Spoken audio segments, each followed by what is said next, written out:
All right, hey everybody. This first exercise, hey everybody, this exercise I'm going to show you is a single exercise on its own, but also a few different progressions that you can do within the exercise based on where you are with your strength and control, and also what either you and I have talked about or you and your physical therapist have talked about is appropriate for you.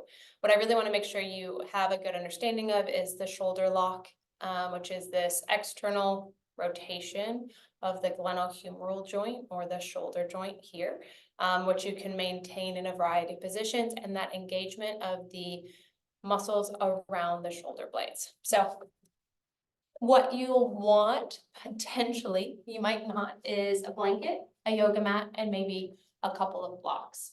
You're gonna start just in a tabletop position, so knees underneath your hips, wrists underneath the shoulders. Now, if you have trouble with that position, the wrists into that extension, that's where blocks might come in handy. Or you can go on the front or even on the side here, which can help get that arm spiral or that external rotation where the eyes of the elbows rotate forward. And then from there, you drop the shoulders down. You want to be in this neutral spine position, so not really arched, but also not rounded, okay? So you see that little arch in that low back, a little rounding in the upper back. And again, then drop the shoulders down. So what you'll do here is, as you exhale, you just let the shoulder blades come together. And then as you inhale, push away. Or you can reverse the breath. So exhale, shoulder blades come together, and then push them away. So it's almost like you're pushing into the floor. So this is step one. What that looks like on the ground. So your spine will move probably a little bit, but your goal is to minimize how much the spine rounds or arches. Most of the movement, if not all of the movement, comes from the shoulder blades. So that's step one. Step two is you actually shift your body forward slightly and then do it again. That's a little harder. Just working a few muscles a little bit differently. You can bend the elbows. The tricky part here is you want to try to keep those elbows in the same bend the whole time. And it's just 30 to 50 degrees, not a huge bend. And the final progression is you lift the knees. And you can do any one of those again. You can do it from here, you can do it forward, or you can do the bent elbows. So start with the first one, hands and knees, hands on blocks, whatever. And just really work that retraction and that protraction of the shoulder blades. It's going to be more fatiguing than you realize. Again, sets of 10, sets of 15. Listen to your body. Make sure you're not holding your breath. You need to engage that TA or that TATD breath, that core without bearing down. Ask or find a link to that video. I'll put that link here at the end of this video to make sure you really have that good control there. Thanks so much for watching. Okay. Next video. All right, so here we go with another shoulder blade strengthening exercise. I'm going to show you, again, the baseline and then ways to progress. So again, we're going to start in that hands and knees position. I really want you to think about that arm spiral again, that external rotation, keeping the shoulder blades down. Okay, so hands and knees. A blanket can help. Again, if you need blocks here for the shoulder, I'm sorry, for the wrists, by all means use blocks.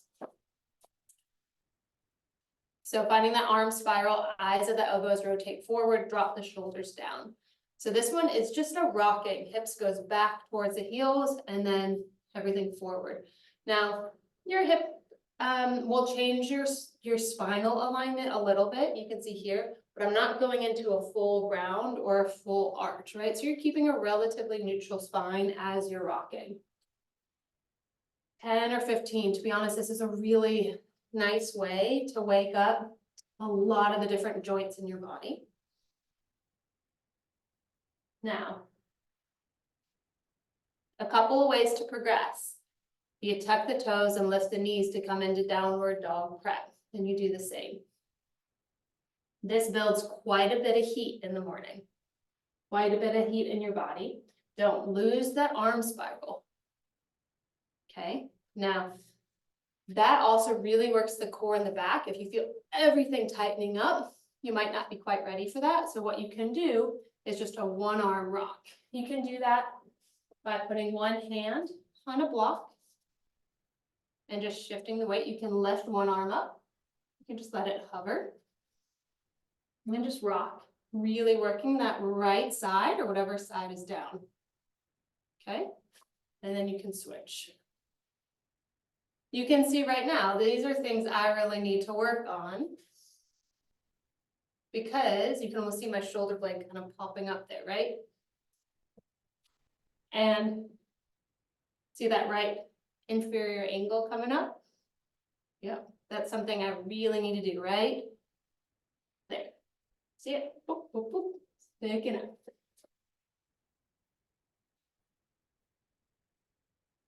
Now I've started to just recently add this into my morning routine. Good. So hopefully that gives you a couple of really good ideas to start building some of the shoulder strength and the scapular or shoulder blade strength. That's really important for so many different just everyday functions, as well as progressions into more challenging yoga poses. Okay.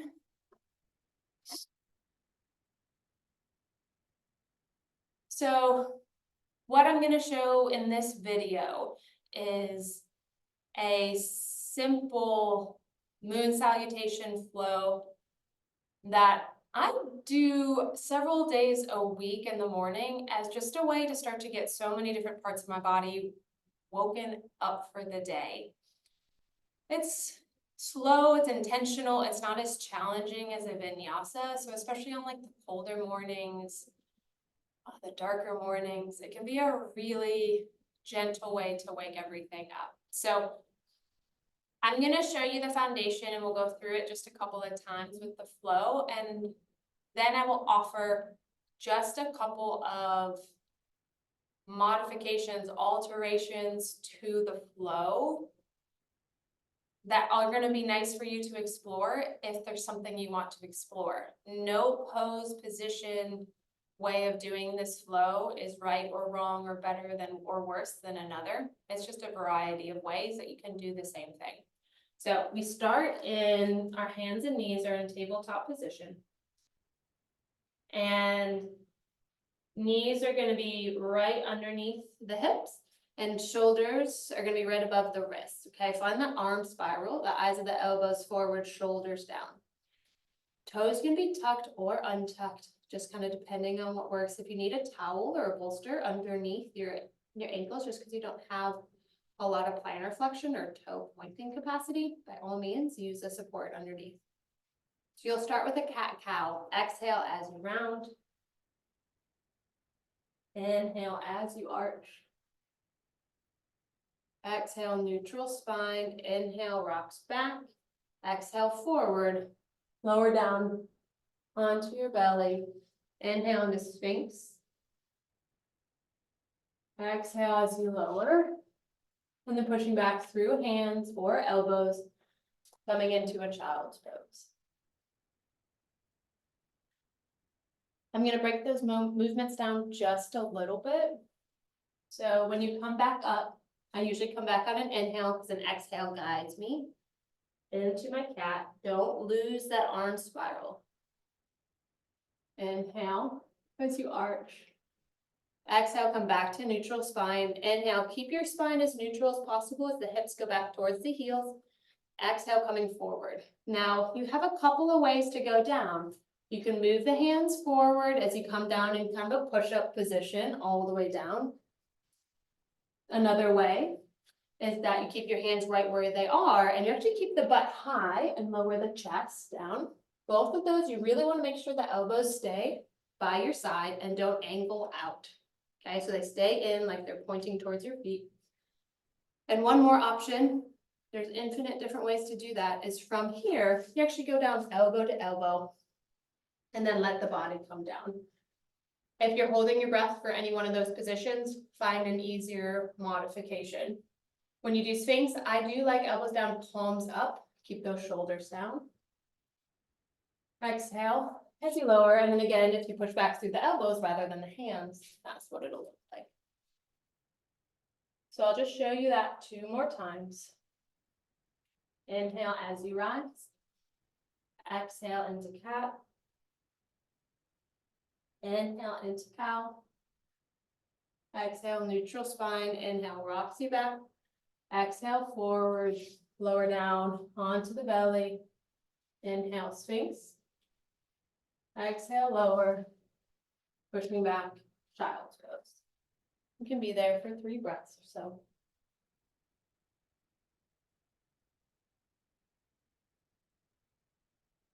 In child's pose, you can use a block if you want, if your head doesn't quite reach the ground. And then inhale back to hands and knees. 1 more time, exhaling as you round. Inhaling as you arc. Exhale, neutral spine. Inhale, rocks you back. Exhale, brings you forward. Again, you can move your hands forward as an option, lower down like a push-up. Inhale into Sphinx, elbows down, palms up. Exhale, lower. And then pushing back, child's pose. Now just a couple of modifications is from your cat-cow. You can come back to neutral spine. You can tuck the toes, lift the knees into a downward dog prep as you rock back and forward. Okay, so that's an option. Bring the knees down, lower down onto the belly. You can stay into Sphinx, or you can come into Cobra where the palms are down, shoulders down away from the ears. Keep the elbows by your side, pointing back. Exhale as you lower. And again, pushing back through hands or elbows into a child's pose. And then 1 more final option you can take is at the end of the series, you actually find a downward facing dog for a few breaths. So hopefully that gives you a really good idea. Watch this video, kind of practice it a little bit until you kind of get the flow for yourself. And thank you for watching. Maybe try it waking up in the morning a little bit and see how it does for you. Okay.